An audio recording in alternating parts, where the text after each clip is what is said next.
നമസ്കാരം, പ്രവാസി മലയാളിയിലേക്ക് സ്വാഗതം.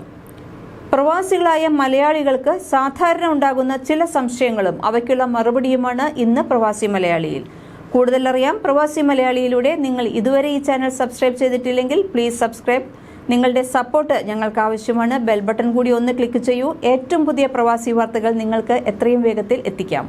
So please like and subscribe. അതുപോലെ പ്രവാസികളെ സംബന്ധിക്കുന്ന വാർത്തകളും വീഡിയോകളും നിങ്ങളുടെ സംശയങ്ങളും എല്ലാം ഞങ്ങൾക്ക് അയച്ചു തരൂ. ഈ ചാനലിൽ അത് സംപ്രേഷണം ചെയ്യാം. അയക്കേണ്ട മെയിൽ ID pravasiviseshanga@gmail.com. വാർത്തകളിലേക്ക് പോകാം.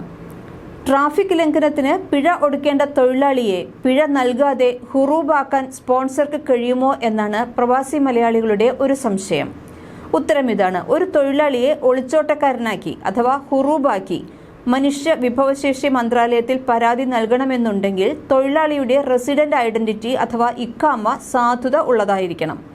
കാലാവധി കഴിഞ്ഞതും പിഴ ഒടുക്കേണ്ടതുമായ ഇഖാമയാണ് തൊഴിലാളിക്ക് ഉള്ളതെങ്കിൽ അയാളെ ഹുറൂബാക്കാൻ തൊഴിലുടമയ്ക്ക് കഴിയില്ല. മാത്രമല്ല, രാജ്യത്തിനകത്ത് തൊഴിലാളി ഉണ്ടായിരിക്കെ മാത്രമാണ് ഹുറൂബാക്കാൻ സാധിക്കൂ. ഫൈനൽ എക്സിറ്റ് അടിച്ച ശേഷവും ഹുറൂബ് പ്രായോഗികമല്ല. ഹുറൂബാക്കിയ ശേഷം 15 ദിവസത്തിനകമാണെങ്കിൽ തൊഴിലുടമയ്ക്ക് അബ്ഷീർ വഴി അത് പിൻവലിക്കാം. എന്നാൽ 15 ദിവസത്തിനു ശേഷമാണ് പിൻവലിക്കുന്നതെങ്കിൽ അതിന്റെ നടപടിക്രമങ്ങൾ സങ്കീർണമാകും.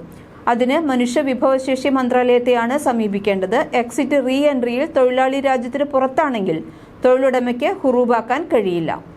അതേസമയം ട്രാഫിക് നിയമലംഘനത്തിന് തൊഴിലാളിയുടെ പേരിൽ പിഴ ഉണ്ടെങ്കിലും കാലാവധിയുള്ള ഇഖാമയാണെങ്കിൽ സ്പോൺസർക്ക് ഹുറൂബ് ആക്കാനാകും. സർവീസ് ആനുകൂല്യം നൽകാതെ ഫൈനൽ എക്സിറ്റ് അടിച്ച സ്പോൺസറുടെ നടപടിയെ ചോദ്യം ചെയ്ത് കോടതിയെ സമീപിക്കുകയും കോടതി അനുകൂല വിധി പ്രഖ്യാപിക്കുകയും ചെയ്തു. പക്ഷേ കോടതി വിധി മാനിച്ച് ആനുകൂല്യം നൽകാൻ സ്പോൺസർ തയ്യാറാകുന്നില്ല. മാത്രമല്ല, ആനുകൂല്യമൊന്നും ഇല്ലാതെ രാജ്യം വിട്ടുപോകണമെന്നുമാണ് ആവശ്യപ്പെടുന്നത്. ഇത്തരമൊരു സാഹചര്യത്തിൽ എന്താണ് ചെയ്യേണ്ടത് എന്നാണ് അടുത്ത സംശയം. നോക്കാം.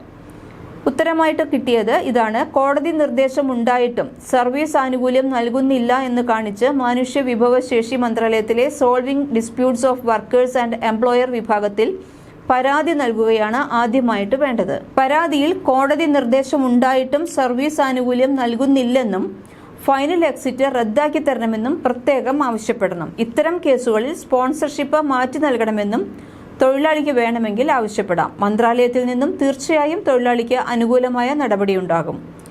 അടുത്തത്, ഇഖാമ പുതുക്കുന്നതിന് വേണ്ടിയുള്ള ഫീസ് സ്പോൺസർ അടച്ചത് മറ്റു ഡിപ്പാർട്ട്മെന്റിലുള്ള ഫീസിന്റെ ഇനത്തിലായി പോയതിനാൽ അത് മടക്കി ലഭിക്കുന്നതിന് എന്താണ് ചെയ്യേണ്ടത് എന്നതാണ് അടുത്ത ക്വസ്റ്റ്യൻ. ഇതിനുള്ള ഉത്തരം ഇതാണ്. സേവനം ഉപയോഗിച്ചിട്ടില്ല എങ്കിൽ ഏത് സേവനത്തിന് നൽകിയ ഫീസാണെങ്കിലും മടക്കി കിട്ടും. പൈസ അടച്ച ബാങ്കിലൂടെ തന്നെ റീഫണ്ട് ഫീ ഓപ്ഷൻ ഉപയോഗിച്ചാൽ മതി. 3 മുതൽ 7 പ്രവൃത്തി ദിവസത്തിനുള്ളിലായി പൈസ തിരികെ ബാങ്ക് അക്കൗണ്ടിൽ തന്നെ വരും. കൂടുതൽ പ്രവാസി വാർത്തകൾക്കായി ഈ ചാനൽ സബ്സ്ക്രൈബ് ചെയ്യൂ.